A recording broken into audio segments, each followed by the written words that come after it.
Hello everyone, I welcome you all for this lecture. In this lecture, we will be learning about the temperature entropy diagram, which is also known as TS diagram, and pressure versus enthalpy, also known as pH diagram, and also we will be defining what is the coefficient of performance, which is denoted as COP of the refrigeration system.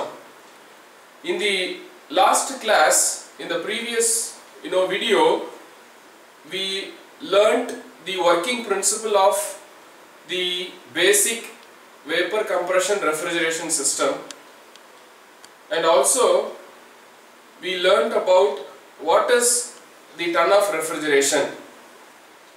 So based on whatever we had learned in the previous lecture, we will be defining and depicting the TS diagram and pH diagram of the entire vapor compression refrigeration cycle.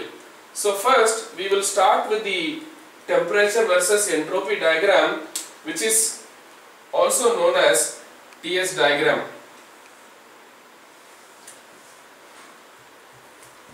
The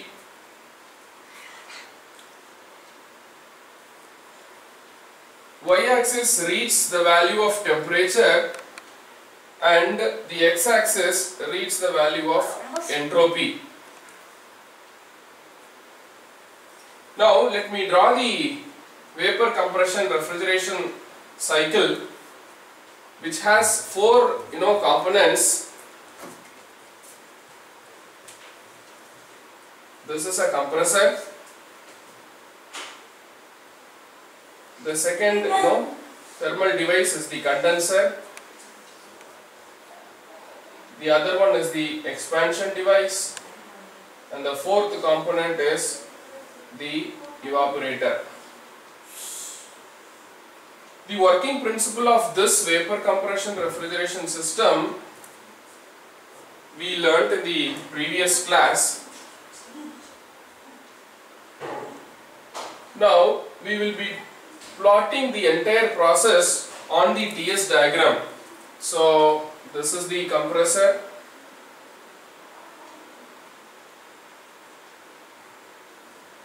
and this is the condenser, and this is the expansion valve,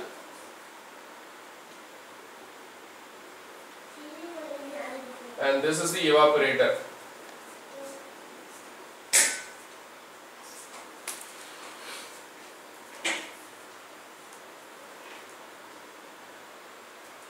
Let us mark the state point. So before compression, let us assume a state point of 1, and after compression, because the refrigerant is getting compressed, we will assume the state point as 2. So I can say that 1 to 2 is the compression process, which is in this VCR system it is known as the isentropic compression. So the property, which is entropy, remains constant during compression process. Then after condenser, in the condenser the heat is getting rejected to the ambient.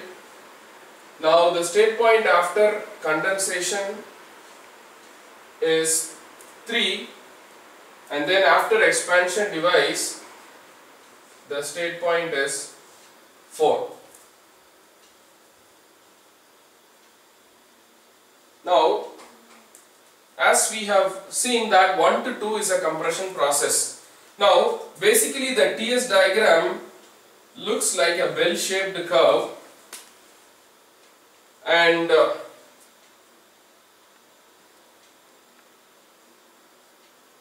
the topmost point of the curve is called as critical point. From the critical point, the left side of the curve is called as the saturation liquid line, and from the critical point, the right side of the curve is known as saturation vapor line. and the left side of this saturation vapor line is known as the liquid region, and the right side of your saturation vapor line is known as vapor region, or it is also known as the superheated region.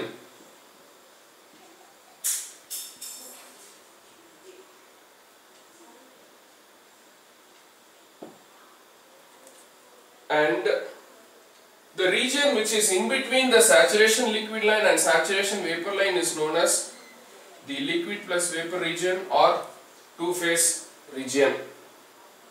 Now, along the saturation liquid line, the property which is known as dryness fraction X is always 0, which denotes the quality of the refrigerant. And along the saturation vapor line, the value of X will always be 1, which is known as dry saturated curve. And along the saturation liquid line, any property of the refrigerant that we measure will be the liquid property, and any property that is measured along the saturation vapor line will always be the dry saturated property, which will not contain any liquid. Now, in the TS diagram, the constant pressure lines are denoted like this. These are the constant pressure line. So, in the vapor compression refrigeration system, it is operating between two pressure limits. So, the condenser will be always operating at the higher pressure side, and the evaporator will always be operating at the lower pressure side. So, let us say this is the condenser pressure, and the lower pressure, which is the pressure of the evaporator. Now, let us mark the process. Though when we look at the state point 1 to 2 is known as isentropic compression. We can read the value of entropy along the x-axis. Now, isentropic compression, whenever there is a compression process that is taking place, we all know that the pressure of the refrigerant will increase. Now, if you extend this line, let us say this is the temperature of the evaporator and this is the temperature of condenser. Because y-axis reaches the value of temperature. Now, let us assume a condition after compressor, the refrigerant becomes dry saturated. So, let me mark the point. This is point number 1 and this is point number 2. So, 1 to 2 is isentropic compression. So, the entropy remains constant. Let us denote this as point 1. If I extend this line till the horizontal axis, the value of S1 and the value of S2 will be meeting at the same point. That is why the compression process is known as constant entropy compression or isentropic compression. So, because of compression, there is an increase in the pressure. The evaporator pressure is raised to the condenser pressure. So, that is the process that is happening between the state points 1 and 2. Now, as I have mentioned earlier, any property value that is measured along the saturation liquid line will not contain any liquid content. So, it will be a dry saturated refrigerant.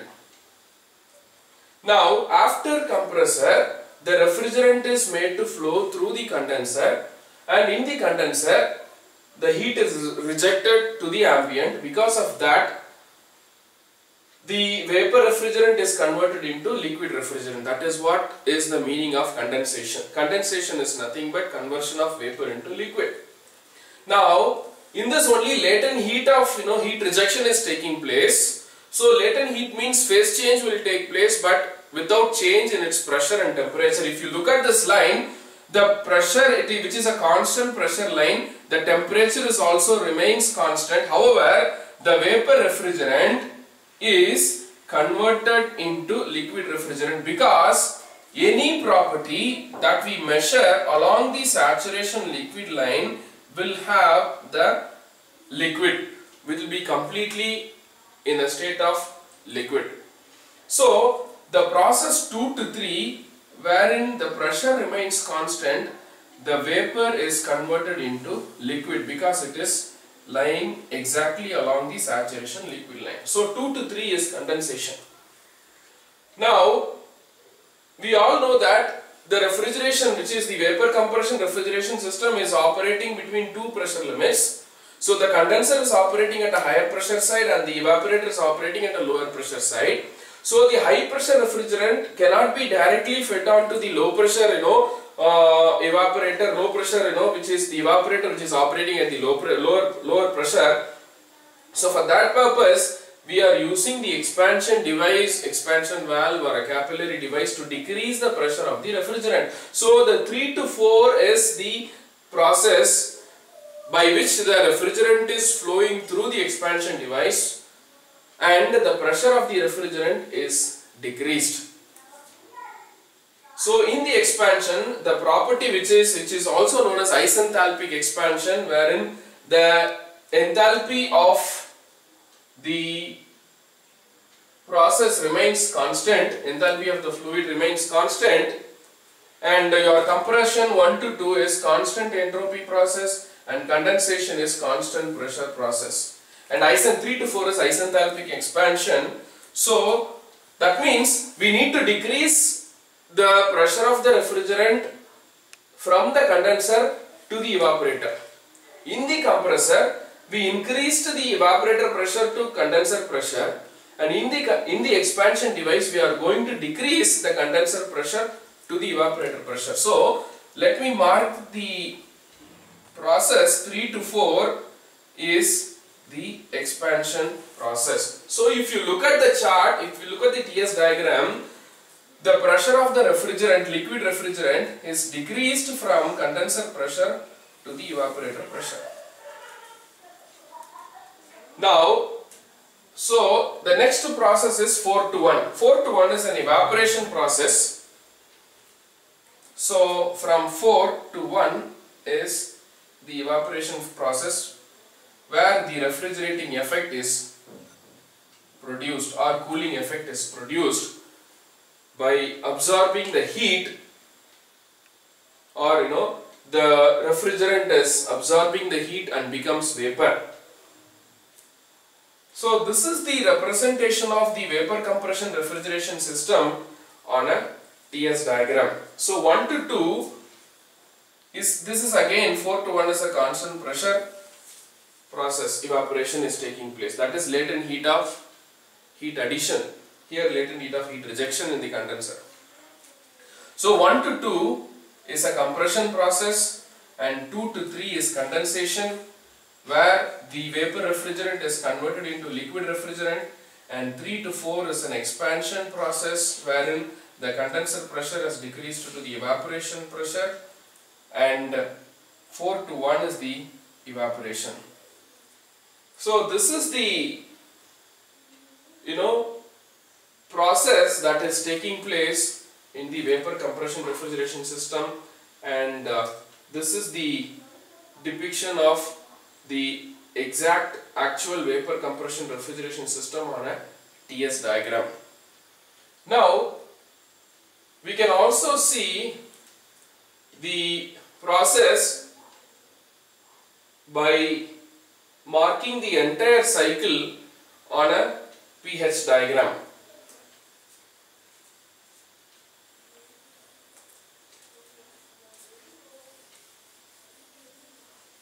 Let me clean the screen. So I will also draw the pH diagram, which is pressure versus enthalpy diagram.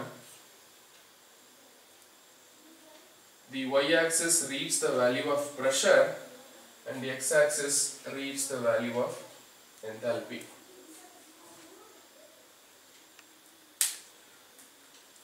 So the saturation curve is drawn like this on a pH diagram. So the vapor compression refrigeration system is operating between two pressure limits. One is the condenser pressure, which is always operating at the higher value, and the evaporator pressure, which is operating on the lower side. Let us say that this is the condenser pressure and this is the evaporator pressure.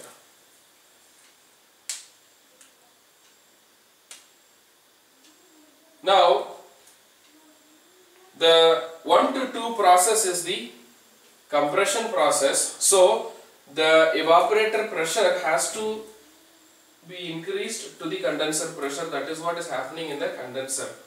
Now, we have assumed the condition as at the end of compression, the refrigerant should be dry saturated, and this is the critical point. The left side of the curve from the critical point is known as the saturation liquid line, and the right side of the curve from the critical point is denoted as saturation vapor line, and from the saturation liquid line the left side region is known as the liquid region, and from the saturation vapor line the right side region is known as the entire vapor region or superheated region, and inside the curve that region is called as the liquid plus vapor region or the two-phase region. And along the saturation liquid line, the value of X, which is dryness fraction, quality of the refrigerant, is always 0, and along the saturation vapor line the value of X is 1. Now 1 to 2 process is isentropic compression. So the isentropic compression is denoted on a pH diagram like this, wherein your entropy remains constant. That means during compression the pressure of the refrigerant is increased from the evaporator pressure to the condenser pressure. We all know that along the saturation vapor line, any property of the refrigerant or any fluid, any types of refrigerant, when we measure, it will be exactly the gaseous property value. It will not contain any liquid content. That is what is known as, it is called as dry saturated condition. Now 2 to 3 is condensation. That means, condensation means the vapor should become a liquid. So that will take place, at constant pressure and at constant temperature, because it is only latent heat of heat rejection. So let me mark the process 2 to 3, which is the condensation process. So the entire vapor refrigerant has converted into liquid refrigerant, wherein the pressure remains constant, because this is a constant pressure line. Now 3 to 4 is, because we have seen that the refrigerant has to be fed to the evaporator which is operating at lower pressure side, so the pressure of the refrigerant has to be decreased. For that, the refrigerant has to pass through the expansion device. 3 to 4 is the expansion process, where the enthalpy remains constant because the x-axis reaches the value of enthalpy. So the expansion will be a straight vertical line. 3 to 4 is known as isenthalpic process, where your enthalpy remains constant. If I extend this line till the x-axis, the value of H3 and H4 will be meeting at the same point. That is why it is called as isenthalpic process or constant enthalpy process. So by way of expanding the refrigerant, the pressure of the refrigerant is decreased, and now 4 to 1 is again an evaporation process wherein your pressure remains constant. So this is the representation of the vapor compression refrigeration system on a TS diagram and on a pH diagram.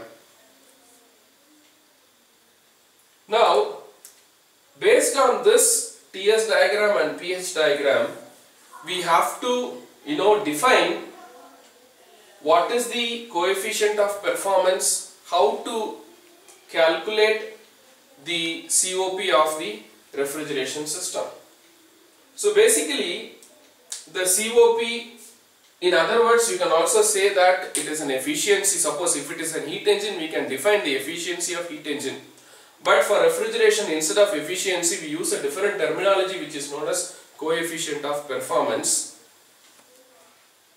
which states the efficiency of the system. So in general terminology, we can define efficiency as output by input. Now here, in the refrigeration, in the previous video we have defined what is refrigeration is nothing but the process of maintaining substance temperature lower than the atmospheric temperature, or maintaining the room's temperature lower than the atmospheric temperature or to a desired temperature.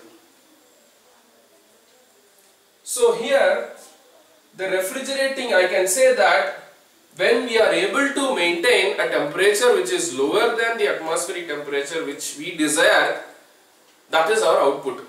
Whatever temperature that we want to maintain in the room, if we are able to maintain that, then we can say that we have achieved our desired condition. So that is what is our output.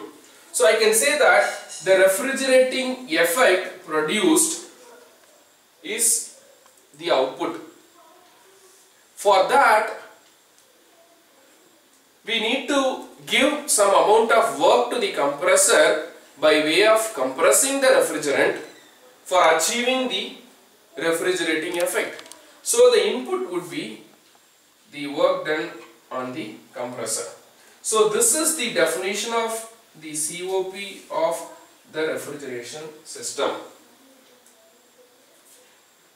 So I will now write down the equation for the coefficient of performance of the refrigeration system.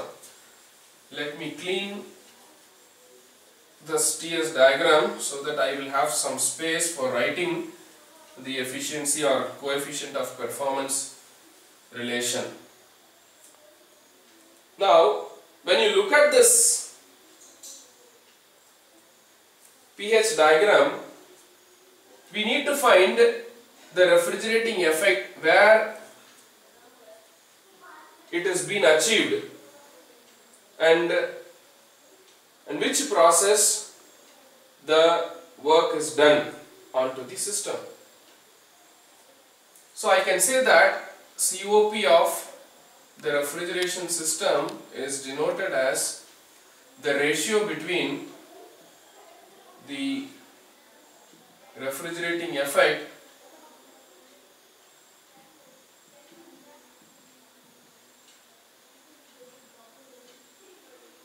and the work done. So basically, the refrigerating effect is produced in the evaporator and the work is done in the compressor.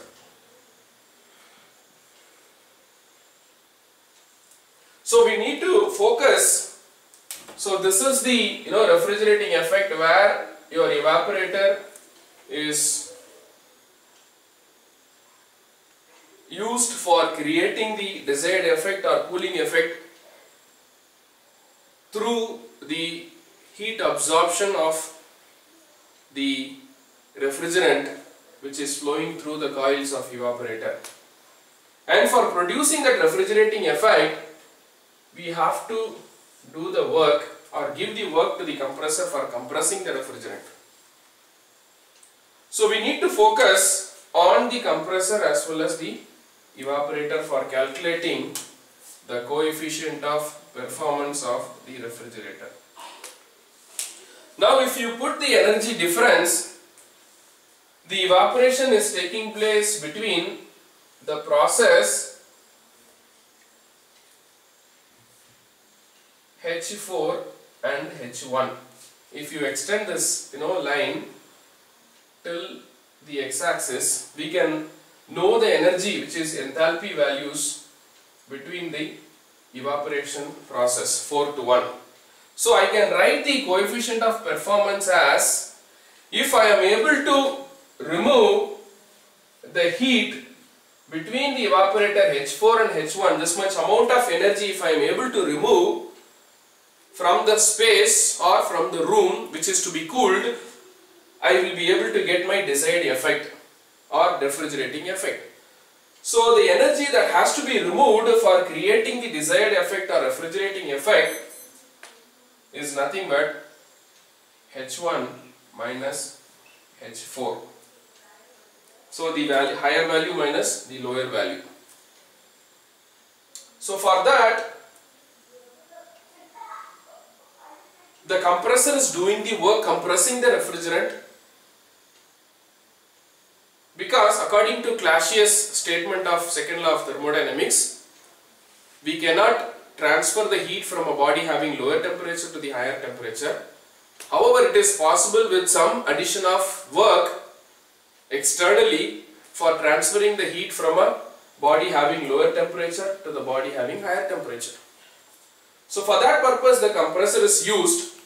So the compression work, if you calculate, it is from H1, and if I extend this line till the x-axis, we can get the value of H2. So the amount of energy that is given to compressor is H2 minus H1. So I can write the COP equation as H1 minus H4 divided by H2 minus H1 is the coefficient of performance relation for the vapor compression refrigeration system. Now if you look at this H4 and H3 is the isenthalpic process. So both the values will be same because